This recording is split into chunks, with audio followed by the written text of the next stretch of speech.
Alright, we're just going to jump right into today's topic because it's something that's affected me personally. It's something that I'm actually really passionate about. Now, before you read the title of the video and go directly to dislike the video and comment something like, my favorite YouTuber does reaction videos and they're the best, so you're just nitpicking and biased. I win. Bye-bye. Just hear me out.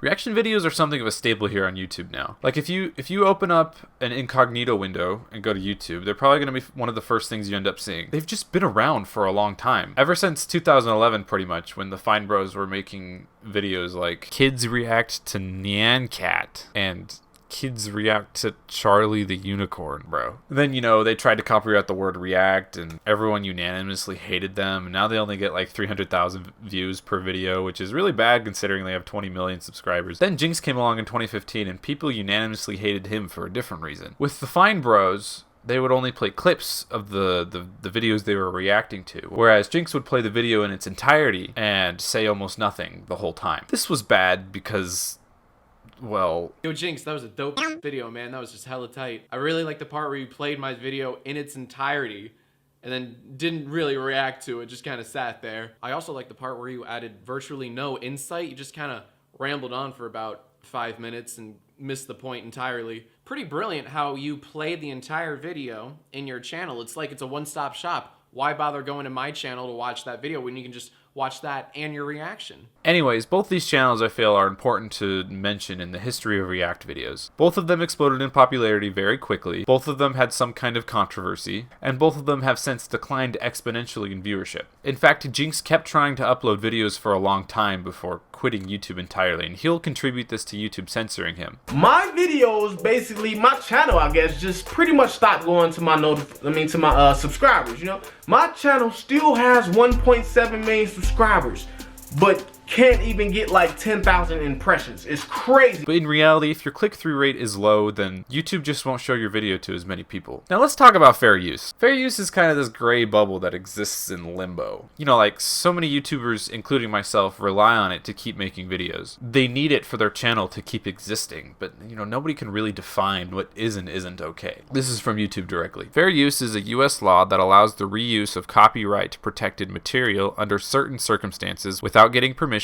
from the copyright owner. However, fair use is determined on a case-by-case basis, and different countries have different rules about when it's okay to use material without the copyright owner's permission. In the US, works of commentary, criticism, research, teaching, or news reporting might be considered fair use, but it can depend on the situation. See, the problem with this case-by-case basis definition is that people will make these low-effort React videos and then flaunt it under the guise of fair use. But see, fair use exists so you can take someone else's work and add to it, critique it, or use it for teaching purposes. A reaction is none of those things. So whenever I see a React video, I'll stop and ask myself, what is this person adding to the original work so that it's a new, completely separate original piece of content? And if the answer is all you're adding is your honest-to-God first impression reaction to the video, no criticism, no commentary, no teaching, no nothing, then that's just bad, lazy content. And most importantly, it doesn't fall under fair use. Now, don't misunderstand me here. Of course you're still allowed to react to things. Just don't let that be the only thing that you're adding to the work that you're pulling from. Okay, now I'm going to get into some examples here. I'm going to go towards the good end of the spectrum before I go to the bad end of the spectrum here. Corridor Crew VFX artists react. These are top-notch quality. These guys react to the clip of a movie, and then they talk about it for like 3 to 4 minutes. They commentate on it.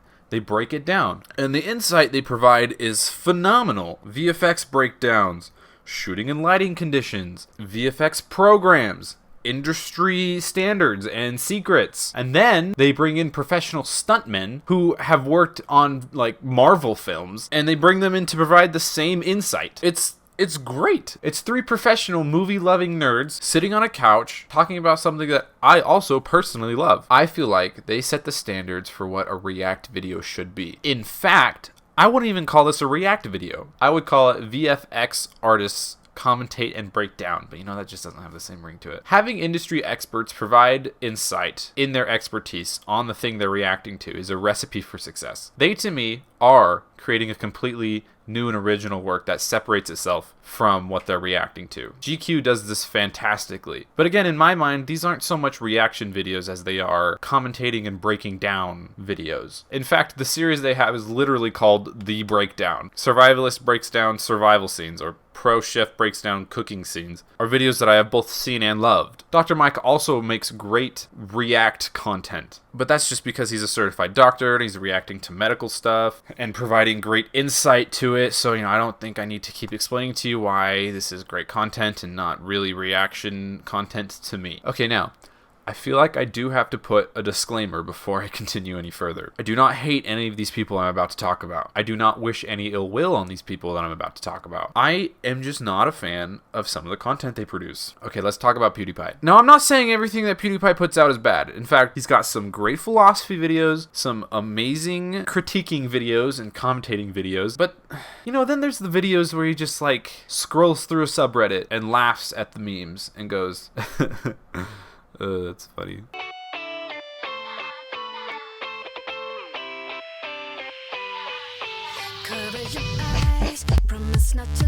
The cat just let it happen.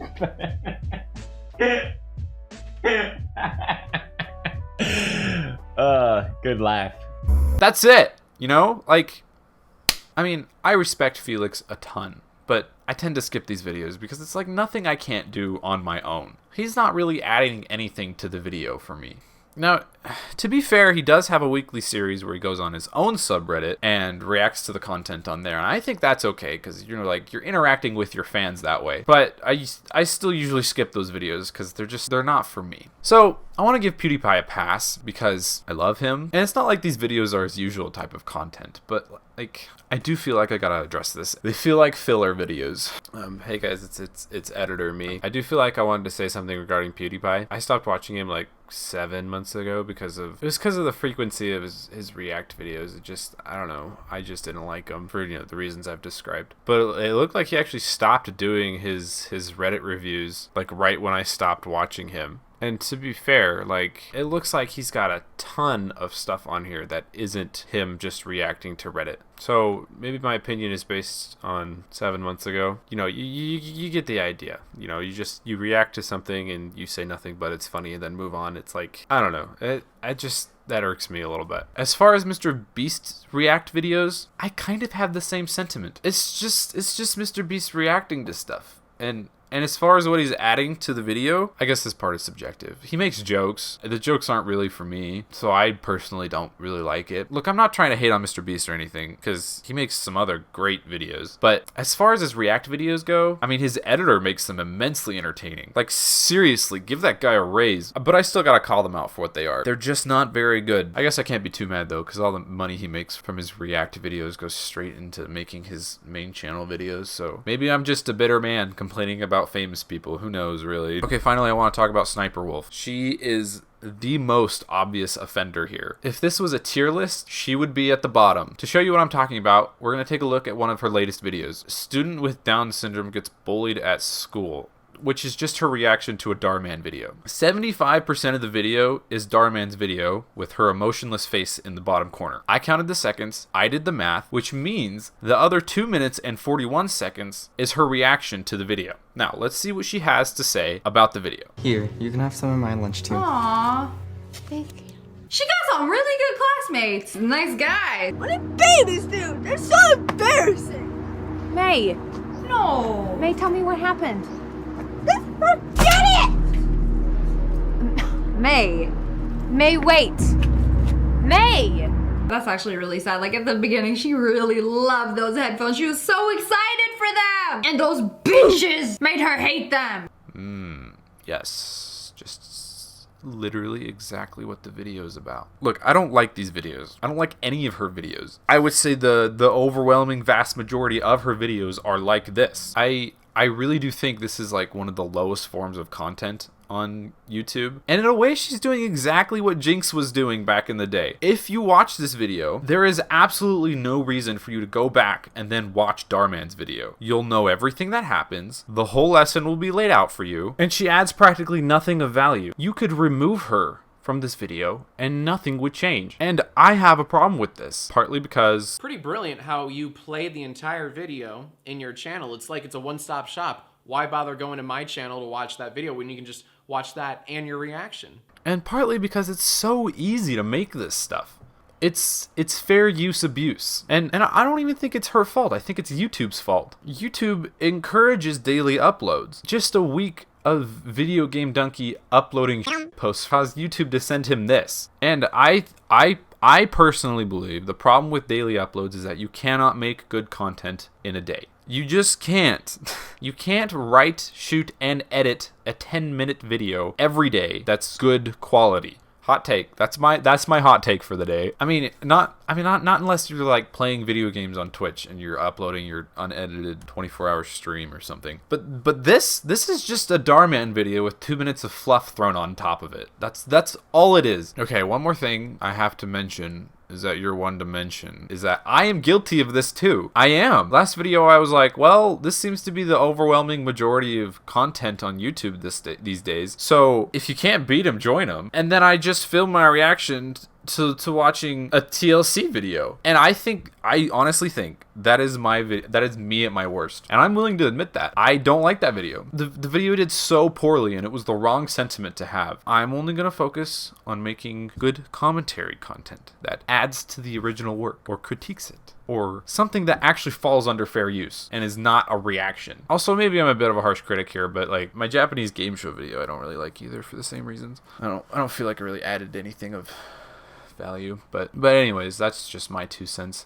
You can go down in the comments and hate on me and disagree with me now, but I mean, you're allowed to do that. But I don't know, maybe we can get a good discussion going. Hopefully maybe you can change my mind. For now, I will see you next week. Nope, you are nitpicking and biased. I win, bye bye.